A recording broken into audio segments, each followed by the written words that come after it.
अगस्त क्रांति मंच के संयोजक ने मुख्यमंत्री के नाम तहसीलदार को सौंपा ज्ञापन, मुआवजे की गई मांग। खबर वापस के रीवा जिले के नई गढ़ी जनपद क्षेत्र के अंतर्गत, जहां आपको बता दें अगस्त क्रांति मंच के संगठन के द्वारा, जहां आपको बता दें अगस्त क्रांति मंच के संयोजक कुंज बिहारी तिवारी के नेतृत्व में, जहां आज मुख्यमंत्री के नाम तहसीलदार को ज्ञापन सौंपा गया है। इस दौरान जहां आपको बता दें काफ़ी संख्या में अगस्त क्रांति के लोग भी मौजूद रहे, जहां बेमौसम बारिश होने के कारण किसानों की फसलें मसूर, चना, गेहूं, प्याज, आलू सहित गेहूं फसलें पूरी तरह से नष्ट हो गई है। जहां सैकड़ों की संख्या में नई गढ़ी तहसीलदार को ज्ञापन सौंपा गया है मुख्यमंत्री के नाम, जिसमें जहां आपको बता दें 25,000 प्रति एकड़ की दर से मुआवजे दिलाने के लिए मांग की गई है। इस दौरान काफ़ी संख्या में अगस्त क्रांति के संयोजक कुंज बिहारी तिवारी के साथ लोग मौजूद रहे, जहां ज्ञापन देकर मुआवजे की मांग की गई है। क्या मांग रही हैं?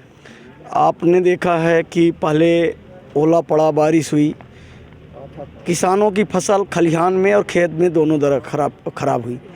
उस वक्त भी इन्होंने कुछ नहीं किया। 31 तारीख को जो तूफ़ान आया और तूफ़ान के साथ बारिश आई, हम और हमारे सभी साथी और मीडिया के साथियों ने भी दिखाया, सभी गए थे, मीडिया के साथी भी गए।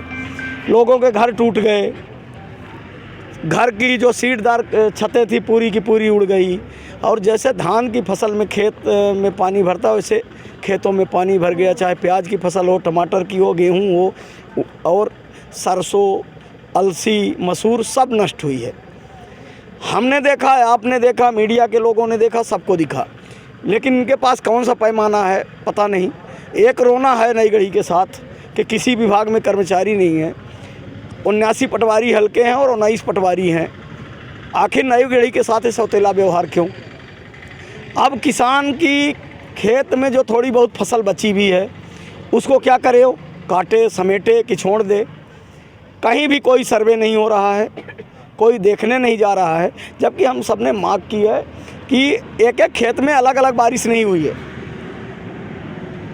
लगभग 25,000 रुपये एकड़ के हिसाब से सामूहिक मुआवजा बना दिया जाए, और जिनके घरों का नुकसान हुआ है तत्काल दिया जाए, क्योंकि यहाँ आवेदन आते हैं और होता कुछ नहीं है। और यहाँ से ज्ञापन देने के बाद हम सब कमिश्नर महोदय को, कलेक्टर साहब को दे रहे हैं। एक हफ्ते में अगर ये कार्यवाही नहीं करते तो आमरण अनशन होगा, क्योंकि आरबीसी के प्रकरण साल साल से अटके हुए पड़े हैं। जिनके घर बरसात में गिरे, गर्मी आ गई, गर्मी के बाद बरसात आ जाएगी, लेकिन अभी तक उनको राशि नहीं मिली। इसी तरह किसानों को कोई राहत नहीं मिलती, फसल बीमा की राशि नहीं मिलती, जबकि बीमा की राशि जिस दिन एक ACC बनवाते हैं या खाद लेते हैं, बीज लेते हैं, उसी दिन काट ली जाती है। अराजकता का माहौल बना हुआ है, कर्मचारी नहीं है, कंप्यूटर ऑपरेटर नहीं है, यहाँ तक कि तहसीलदार जो हैं यहाँ और नायब तहसीलदार हैं, एक खुद बाबू की तरह काम करते हैं। यहाँ केवल रोना है कर्मचारियों का, लेकिन एक कार्यालय खुला है, जनता यहाँ बड़ी आशा से आती है, लेकिन कुछ नहीं हो रहा है। कहीं भी कोई कर्मचारी मिले क्या? हम लोगों ने निवेदन किया कि आप के पास पटवारी नहीं है तो पंचायत के जो सचिव GRS हैं उनसे सहयोग ले लीजिए। तो बोला गया कि वो सब लाडली बहना में व्यस्त हैं। तो लाडली बहना भी खाना खाएंगी, वो 1,000 रुपये देने से घर नहीं चलेगा। किसानों की जो फसल, जिनकी तैयारी थी बेटी की शादी करने की कि फसल आएगी करेंगे, उनके अरमान भाग गए।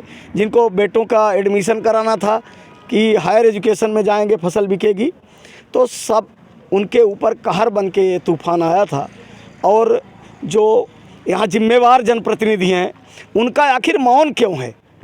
यहाँ के विधायक और सांसद यहाँ के किसानों के वोट से ही बने हैं। चुनाव आएगा तो किसान जो आज इन्हें दिख नहीं रहे, ये अन्नदाता दिखने लगेंगे। तो ये अन्नदाता कल भी थे, आज भी हैं, इन्हें मदद की ज़रूरत है। जिस प्रकार से स्थितियां हैं, आपका अगला कदम क्या होगा अगर किसानों को मुआवजा नहीं? अभी बैठ के और सामूहिक एक मांग पत्र हम लोग बना रहे हैं, और जाके आज कलेक्टर साहब से मिलके, कमिश्नर साहब से, IG और SP साहब को भी, जो इतने भी विभाग हैं सबको दे रहे हैं। और तिथि का निर्धारण जल्द ही हम करके एक आमरण अनशन करेंगे। सत्याग्रह, जिस सत्याग्रह से हमें गांधी की आज़ादी मिली इसलिए कि हम लोग अगर बात करेंगे तो ये शासकीय कार्य में बाधा की बात करके FIR कराएंगे और कई तरह के हथकंडे अपनाते हैं। तो अब हम लोग आमरण अनशन करेंगे और जितने लोग पीड़ित हैं, चाहे वो सीमांकन का हो, आपसी बंटवारा का हो, नामांतरण का हो और नक्शा तरमीम का हो, साल साल से जो अटके पड़े हैं, उनसे सबसे निवेदन है कि समस्या आपकी है तो लड़ना आपको पड़ेगा। सभी आगे निकल के आइए और इस आमरण को, अनशन को एक ऐतिहासिक आमरण अनशन बनाना है। आप BPL की बात देखिए, जो वास्तविक पात्र आ रहे हैं उनका BPL साल भर से नहीं बन रहा। मेरा ये कहना है कि जिनके BPL बने हैं उनका चेक करा लिया जाए और जिनके आवेदन लंबित हैं आखिर उनमें क्या पैरामीटर अपनाया गया। जिनके 100 एकड़ ज़मीन है, पक्के घर बने हैं, 4 व्हीलर है, ट्रैक्टर है, उनके घर के सभी सदस्य BPL में है। जो वास्तव में झोपड़ी में रह रहा है, जिसके रहने का घर नहीं है, उसका BPL में नाम क्यों नहीं जुड़ रहा है?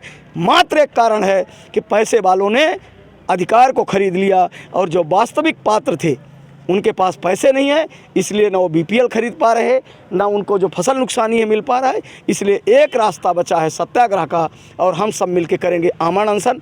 एक संदेश आपके माध्यम से और है लोगों को कि जो आप रोने की आदत डाले हैं, रोना छोड़ दीजिए। रोने से आज़ादी नहीं मिली, लड़ने से मिली है। और अपने अधिकार हक के लिए लड़ने के लिए जो तिथि आप सबको सूचित की जाएगी इसी तहसील के सामने। एक तूफ़ान और थोड़ा बारिश से लोगों का नुकसान ऐसा लगा हुआ है। कई लोगों के घरों में भी नुकसान हुआ, उनको कई समस्याएं हो गई। तो उसके संबंध में हमने उसी दिन से ही सर्वे कार्य और किसानों के संबंध में देखने के लिए, पटवारियों को छुट्टी का दिन भी था तब भी पटवारी वहाँ पे लगातार काम करते रहे।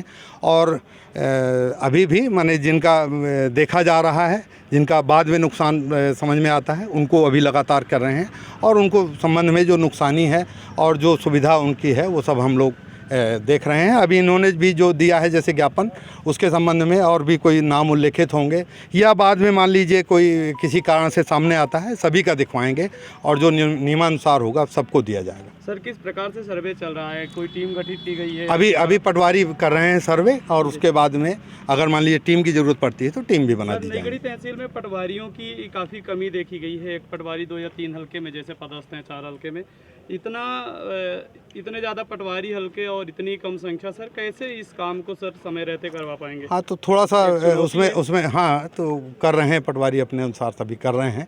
और निश्चित रूप से ज़्यादा काम किया जा रहा है। अभी छुट्टी भी थी तब भी मैं भी यहाँ पे लगातार बैठ रहा था और निर्देशन कर रहा था। RIs भी लगे हुए हैं।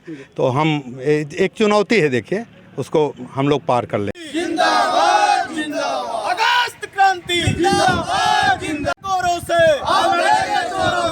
जय जवान जय किसान, जय जवान जय किसान, भारत माता की जय, भारत माता की जय, वंदे मातरम, वंदे मातरम। हम अपना अधिकार मांगते नहीं किसी से भीख मांगते, हम अपना अधिकार मांगते नहीं किसी से भीख मांगते।